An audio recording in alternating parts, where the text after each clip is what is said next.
Oi, pessoal, tudo bem? No vídeo de hoje a gente vai falar sobre a crise de 1929, sobre a Grande Depressão, né, que atingiu, então, teve um impacto mundial, foi a maior crise econômica financeira do século XX e que vai ter alguns desdobramentos políticos que vai gerar, então, a Segunda Guerra Mundial. A gente sabe que aconteceu em 24 de outubro de 1929, porém, a origem dessa crise, a gente tem que voltar a 10 anos atrás, né? Então, com o fim da guerra, o que gerou esse fim da guerra? Qual que era o sentimento pós-guerra? O sentimento era muito positivo, era uma onda de otimismo que tomava a população. Era uma era agora que eles entendiam como era de paz, de reconstruções, né?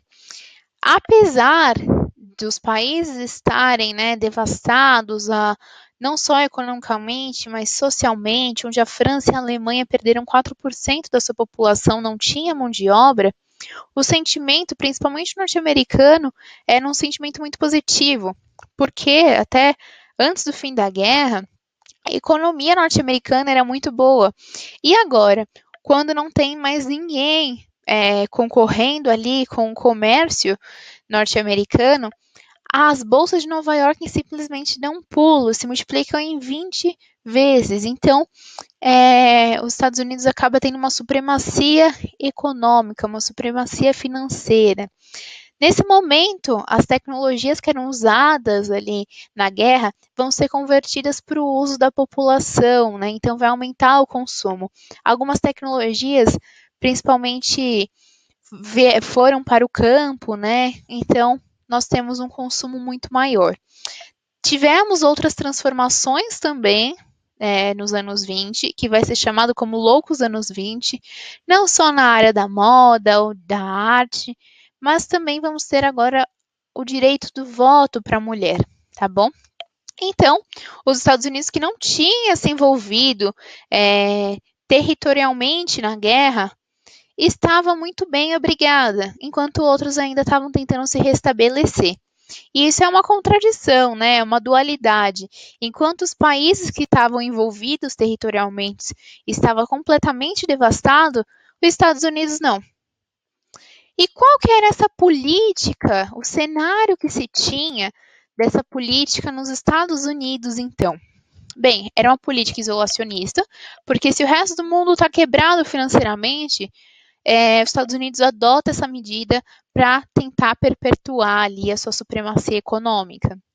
E apenas vai ser voltada a produção para o mercado interno, tá bom?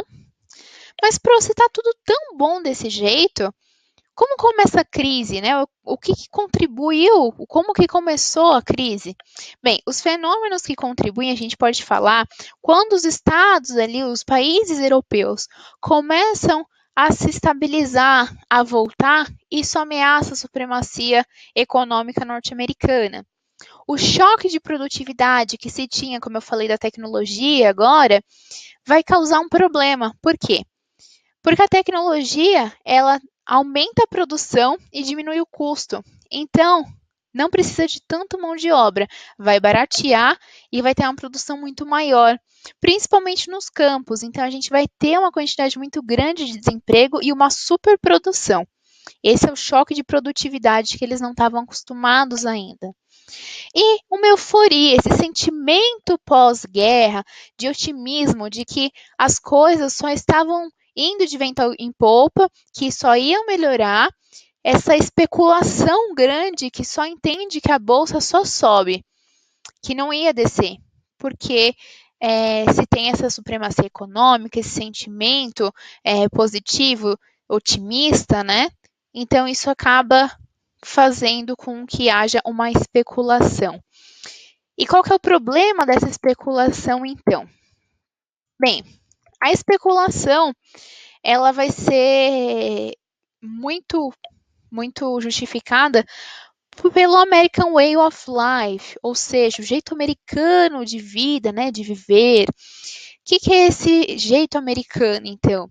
foi uma propagação do próprio governo que incentivava então um consumo interno, porque a bolsa prometia render. Só subia, então vamos lá investir na bolsa. É uma coisa que está rendendo que nos últimos anos aqui, gente, está indo muito bem. Então, é uma coisa um pouco óbvia falar assim, então eu quero investir porque isso eu tenho certeza que vai dar certo. Então, toda essa especulação, esse sentimento de otimismo que vai dar certo, que só vai subir, vai gerar, então, essa especulação. E esse jeito de achar que é o jeito americano, de que tudo dá certo, vai levar as pessoas a investirem na bolsa. Então, muita gente que não tem dinheiro nesse momento vai pegar empréstimos com o banco para tentar investir. E aí o que acontece? Existe uma expansão de créditos a baixo custo, né? Ou seja, mais barato, para exatamente incentivar o consumo interno, ao invés do comércio externo, né? Ao invés do comércio internacional, para continuar então com aquela supremacia econômica que a gente tinha falado. E o que acontece é que tem tanto, mas tanto empréstimo, que a quantidade de dívidas, se a gente somar ali a quantidade de dívidas desses empréstimos, vai ser muito maior do que o dinheiro que circulava nos Estados Unidos. E não precisa nem ser economista para saber que isso vai dar ruim, né, gente? Que se a quantidade de dinheiro que está circulando nos Estados Unidos é menor, ou seja, a quantidade de dinheiro que se tem é menor do que as dívidas, alguma coisa aí está errada nessa balança, né? E aí a gente vai ter um problema nesse momento. Bem, quais são os problemas então, né? O que a crise gerou? Bem, antes de falar propriamente dos efeitos da crise, em agosto de 29, ou seja, meses antes, os bancos, pequenos bancos, haviam decretado falência. E os grandes banqueiros começaram a pressionar então o governo para subir os juros. E é isso que o governo faz, sobe de 5% os juros para 6%. Isso acarreta então um efeito dominó, porque a economia é isso, né? É como se fosse uma cadeia. Quando você atinge um, acaba então afetando o outro também. E assim por diante, é uma cadeia. Então, dia 24 de outubro de 1929, o sistema capitalista rui. Não só o sistema capitalista acaba gerando uma crise financeira, mas esse sistema capitalista acaba gerando também uma crise social e humanitária. Bem, quando eu digo sistema capitalista, a gente está falando aí de um impacto mundial. Mas quem passa desapercebido nessa crise é então a União Soviética, né? Que não adotava então esse modelo econômico e que não tinha capital aberto, não se tinha bolsas, e o próprio mundo capitalista havia fechado, então, havia isolado os soviéticos com medo de uma expansão soviética mundial. Então, essa crise não afetou a União Soviética. Vamos entender como que se deu essa crise social e humanitária, né? Bem, a crise humanitária ainda foi muito ampliada por causa do Dust Bowl, né? O que é esse Dust Bowl? É uma série de tempestades de areias e secas, aliás, que vai afetar, então, uma parcela aí das pessoas, tá bom? Isso vai ser bem complicado. Gente, um exemplo social que também acaba sendo afetado ali a gente pode usar o exemplo de Bonnie e Clyde, né? Se vocês nunca assistiram um filme, então eu vou deixar indicado aqui um vídeo, deixar o link para vocês, para entenderem como que a questão de Bonnie e Clyde se relaciona com a crise de 29, né? Eles se conhecem em 1929 e assim como a população norte-americana, eles também são assolados pela Grande Depressão. Bem, a população via eles como heróis, verdadeiros heróis, enquanto o governo via de uma outra maneira, né, como bandidos. Enfim, existem vários filmes que falam sobre Bonnie e Clyde. Alguns, através do olhar ali de uma sociedade que estava passando por esse problema social, humanitário e financeiro. E também tem outro filme falando da história de Bonnie e Clyde, mas que passa o olhar ali do governo, tá bom? É importante ver os dois lados. E aí, o que acontece é que, com essa crise, o PIB dos Estados Unidos cai para quase metade. Mais de 5 mil bancos declararam falência, um quarto da população é desempregada. Isso corresponde a 120 milhões de pessoas, né? Essa população que a gente está falando é a população ativa, claro. Acontecem migrações em busca de melhora, né? Porque naquele momento eles tinham que buscar alguma coisa para melhorar, porque em meio à crise, o que vamos fazer, né? Também vai ter uma crise urbana, deflagração rural, e vão ter as Hoovervilles. O que é Hoovervilles, né? Vão ser cortiços que vão tomar os centros das cidades e vão ter esse nome em homenagem ao presidente da época, que se chamava Herbert Hoover, né? E, enfim, é um apelido um pouco pejorativo para esses cortiços, né? É uma homenagem pejorativa. E qual a opinião, então, dos economistas sobre isso? Deixa eu sair aqui um pouquinho. Bem, a gente tem o John Keynes, que ele é muito importante. Se vocês tiverem interesse em economia, ele vai ser bem importante para estudar, porque ele marca ali uma era na filosofia econômica, né?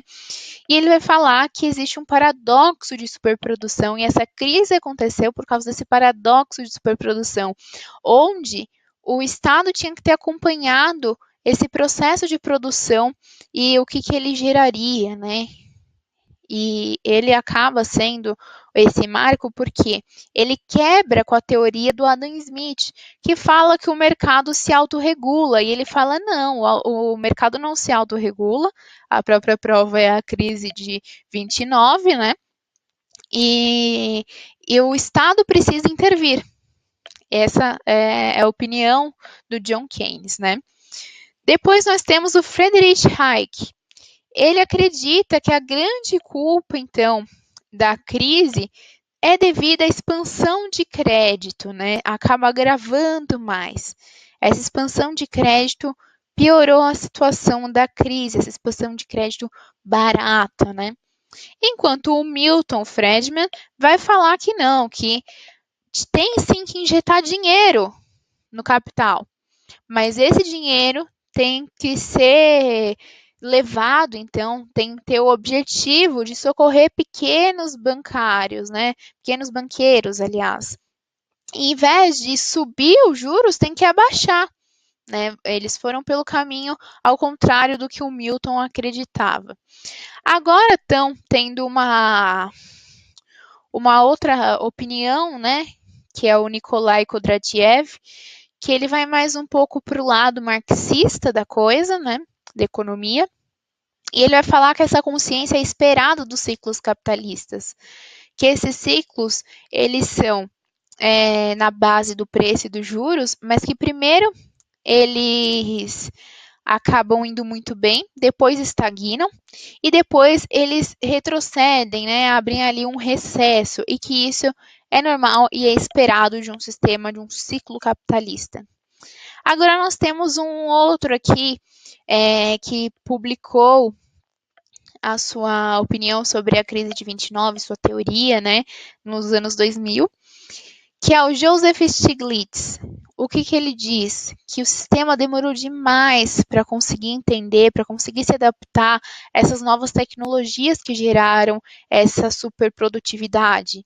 E esse foi o grande problema. Essas são opiniões de especialistas em economia, tá, pessoal? E aí, o que acontece, gente? Como que eles vão tentar sair da crise? Num primeiro momento, eles vão tentar forçar, continuar com esse protecionismo comercial, que vai ser chamado de Smoot-Hawley. Só que o que acontece é que esse protecionismo ele vai, então, não deixar exportar para todos os países. E isso é muito ao contrário do que se precisava, né? E aí, nesse momento de crise, as ideias nacionalistas vão ganhar força no mundo inteiro. Que ideias nacionalistas, Pro? Vão ser ideias econômicas, né, capitalistas, de autarquia. Ou seja, o que é autarquia? É algo que se autossustenta. Então, esse pensamento de autarquia vai fazer parte de uma ideologia nazifascista que vai ganhar muita força após essa crise. E aí a gente vai ver em Portugal, em 1932, o fascismo acontecer, na Áustria, em 1933, também o fascismo, na Espanha, em 1936, e o nazismo na Alemanha, em 1933. Também vamos ver alguns outros países que vão aderir a algumas ideias, mas não vão realmente acontecer um regime nazista fascista, tá bom? Bem, então há uma hiperinflação em diversos países, principalmente aqueles que tinham a base da sua economia na exportação da agricultura, como era o caso da Argentina e do Brasil, que além de ter uma exportação de produtos primários, eles também tinham sua base econômica em empresas internacionais, tá bom? E aí, como que isso vai mudar? O que vai acontecer?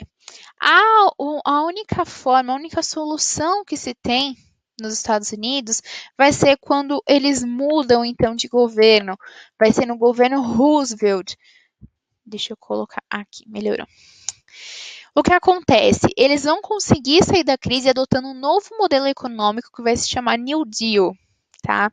E esse modelo, ele vai injetar capitais na indústria norte-americana, vai fazer intervenções estatais, vai tentar voltar a aquecer a economia.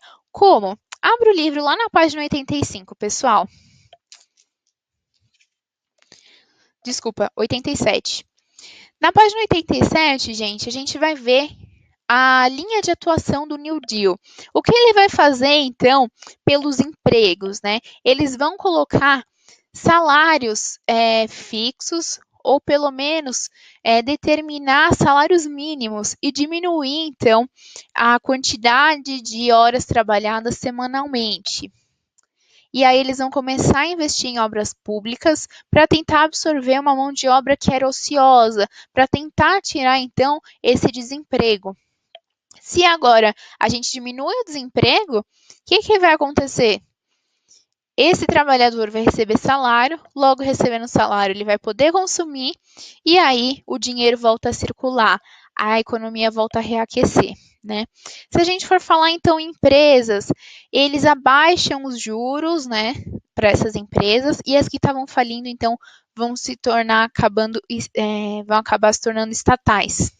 Também temos uma linha de atuação do New Deal para a agricultura, né, que vão ser então determinadas umas produções fixas para tentar então manter o nível de produção, certo? Gente, aconteceram também um pouco mais recente, outra crise em 2008. Eu vou deixar um vídeo aqui para vocês verem, e nesse vídeo é explicado direitinho o conceito de economia, e aí vocês veem como se parecem, quais são as diferenças entre a crise de 29 e a crise de 2008 e quais são as semelhanças, tá bom? Qualquer dúvida, entre em contato comigo através da Agenda Edu. Estou aqui para responder perguntas. E vamos ver esses vídeos para complementar, então, essa ideia que a gente tem da crise de 29, tá bom? Muito obrigada, pessoal. Tchau, tchau. Primeiro, caíram as Torres Gêmeas. Logo em seguida, despencaram os juros. Depois dos ataques terroristas de setembro de 2001 a Nova York e Washington, o governo americano precisava reativar a economia, tirar o país do desânimo. Estimulou o consumo e multiplicou o crédito com juros baixos. Funcionou, mas no mercado imobiliário passou do ponto. Grandes financiadoras e bancos começaram a emprestar para quem não podia pagar. Comprar um imóvel ficou fácil demais. O financiamento a longo prazo saía sem muitas perguntas. Para compensar os juros baixos, que traziam pouco retorno, muitos bancos aumentaram a rentabilidade, abrindo os cofres para clientes com cadastro ruim comprar a casa própria. Gente com dívidas ou empregos instáveis que aceitava pagar juros maiores, o chamado mercado subprime. Para diminuir os próprios riscos, os bancos repassaram essas dívidas a outras instituições financeiras, dentro e fora dos Estados Unidos. Mundo afora, diferentes bancos ofereceram aos seus clientes investimentos escorados nas mensalidades daqueles imóveis. O problema é que no ano passado, as prestações começaram a subir, depois que o governo dos Estados Unidos decidiu aumentar os juros para segurar a inflação. Os clientes mais fracos, a turma do subprime, foram os primeiros a deixar de pagar. E começou um perigoso efeito dominó. Quem emprestou para o mal pagador não recebeu e também não pagou os investidores. E os títulos negociados foram despencando sem garantia. Não havia dinheiro para mais ninguém e grandes instituições começaram a pedir água. O governo americano ficou na difícil situação de escolher quem será socorrido e quem vai afundar. O mundo todo vive sob o impacto do naufrágio do quarto maior banco de investimentos americano. E olhe que ao longo dos seus mais de 150 anos de história, o poderoso banco Lehman Brothers nunca emprestou $1 sequer para alguém comprar casa própria. Mas essa instituição secular e respeitada, que até o ano passado ainda deu lucros, foi contaminada justamente por aqueles empréstimos imobiliários arriscados do começo dessa história.